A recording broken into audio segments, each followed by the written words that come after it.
Okay, everybody, here I am, sitting here, the Prince of Weirdness himself. I'm actually quite looking forward to being an OAP, because then I could be like totally Gandalf the Grey, and that would be awesome. But I'm just having a bit of a thought today about an experience of auric perception that I had at one time. Travelled out, stayed with this family, great family, and before I left on the last day, I was in, all my ducks were in a row, so to speak, so that I could then open up. Okay, I was relaxed, I was tranquil, I'd had quite a good holiday, and I opened up, and I was looking at the youngest son, a 19-year-old, and he says, bye, see you all. Okay. When I was looking at him, I was opening up, and I saw his energy field. Okay, beautiful, expanded, about 3 foot either side of his body, and extending to about 4 foot above his head. The color was kind of like a lilac blue gray color, okay, all around him. What I thought was most interesting was that my attention was fixed on him because we were involved in conversation, and I could see his aura when I opened up. But what I couldn't see, right, was the aura of anyone else in the area, or of the trees, or the butterflies, or the birds, or of the elementals, or if there are some out there, I don't know. I only saw his. So then the question is the aura itself you can only focus on it when you're aware it's there, or once it's become, or maybe it's because you're engaging consciously with a particular person and you've got your focus on that one particular person, then you can open up to them and their energy, and therefore you can get some perception about that.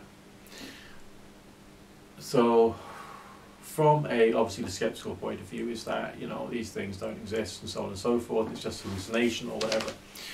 But there's different levels of perception, and there's that which looks clear, as if just like this camera is looking at me today. Okay, that's clear, that's true, that's 3D, that's solid. Then there's the other type of perception which only occurs within your visual imagination, like a flash of imagination coming to you and then going. And then there's the other sorts of visual hallucinations, which are more, scary and delirium tremens and all the rest of it. Obviously, we're not going into that direction, but it's kind of like the flash of visualization coming to you, or the seeing things as if it's like physically there, or almost as if it's physically there. Okay, and these are different forms of perception.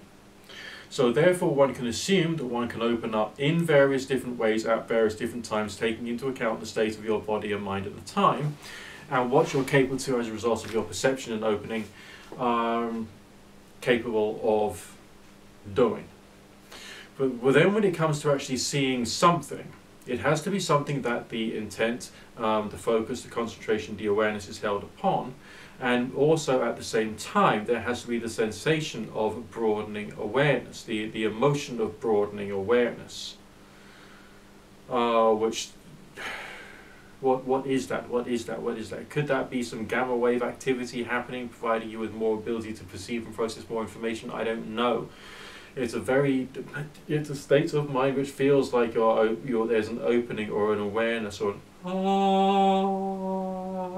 kind of like tranquility going on. And I suppose if you're also aware of the chakras you're trying to open, such as throat and third eye and crown, then you're more likely to have a more involved experience. What actually went on there? I mean, I can turn around to you and I can say, I've seen the aura of this guy.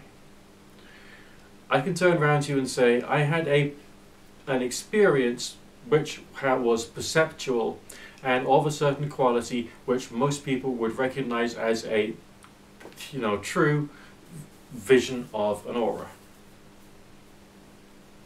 I could tell you I was rather overtired and I was dreaming or daydreaming, and therefore I wasn't thinking straight, and I went pacing into a bit of a fantasy dream world. It was just hallucination, or I was just tired. I could tell you any of those things.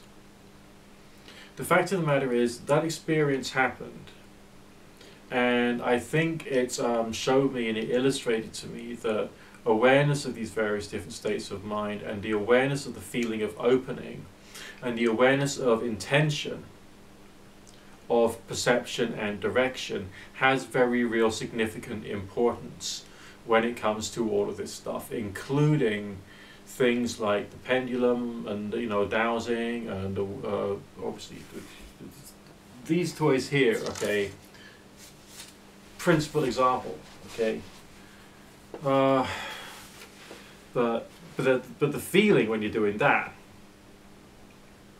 is dramatically different.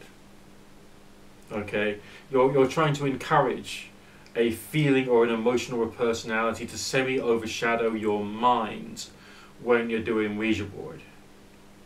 Okay, whether it's in the more lighter levels, which is what I do when I'm doing the videos. It's just a question of there's a sense of perception there. There's a sense of someone, you know, standing looking over things. You know, there's these senses. Okay. But then there's this other level in which you can actually feel another consciousness going through you. So that's a different quality of experience altogether. And therefore one can assume, I think, that interaction with hypothetical consciousnesses outside of the physical has a very different route to results, route to perception, route of pathways in the brain, shape of aura. That's a very different type of design. You're designed differently, you're acting differently, you're thinking differently, you're feeling differently. The auric perception, on the other hand, you're dealing with a human being, you're dealing with the living, you're dealing with someone who is breathing, they're cognizant, they've got their own experiences, thoughts, memories. You're more likely to be able to get some emanations from them on another level because they're a physical living being, if you understand that. Okay?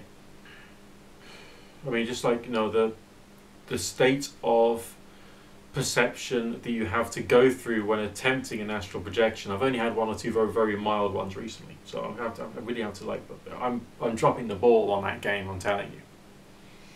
Okay, but the state of mind of that is different. It's more about the feeling of separation, the feeling of rising, the feeling of moving, and also the open state of maintaining consciousness, as well as maintaining the sense of identity and concentration on the action of ascending, and also the awareness of the other semi-physical sensations of the astral cable from the back of the spirit head to the forehead of the physical, as you kind of like move away.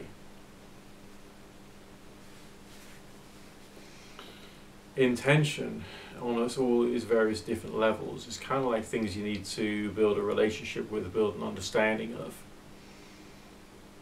I mean, if I was to try and translate this thinking about intention and focus and direction onto something like the radionic machine, that would make some sense. But it seems to me that the state of awakening, the state of opening up that you need to do things like radionic machine is more similar to that which you need to do auric perception and spiritual healing. Okay? The state of mind and sense of perception that you require to do Ouija board is a little bit more mental, for want of a better word. Attempting to be sensitive to what messages could be coming out, attempting to be sensitive to where things are coming from. And then there's, of course, the overshadowing experience as well. I mean, none of these things, right? None of these physical tools actually do anything in their own right. None of them do. They're props for the mind. And not very good ones at that, because you've still got to do an awful lot of other bits of work as well. So by themselves they can't do anything, and by themselves they can't adjust your mind to make you use them properly. Which is a intellectual mistake which many people make when they're buying their crystal grid boards and all the rest of that fun stuff. You know, it's not, the crystal grids are fun. I like them. They're pretty. I was thinking of getting myself a board at one time just for the S's and G's. You know what I mean? But the creation of the crystal grid is not as important as all of the other intentional stuff you're doing. But the intentional stuff that you're doing is given shape, form, and structure by a formalized ritual process. the touching of the crystals in the right order with the quartz point, and maybe you're doing it with candles and meditation and all the rest of that, and you've chosen your stone specifically for very specific energies and things, and you place them all in that setup. I mean, all of that is like a meditation in its own right, a meditation for a purpose. And the fact you've got that psychological cue in the background on that surface in your kitchen or whatever it is, means that you pass it, you look at it, maybe that's even charging it once in a while and adding that extra bit of energy to it. But that's a different psychological process. What it's able to do, what it's able to achieve, is also something you need to put to the test and think through as well. You can actually go into quite intellectual analysis just about bloody crystal grids. I don't know whether you knew that. Crystal grids. Of all the godforsaken things in the whole wide world, crystal grids. But never mind, I have a pussycat looking like this. And he is like, no, I'm not going to sacrifice you to an evil demon. No, I'm not.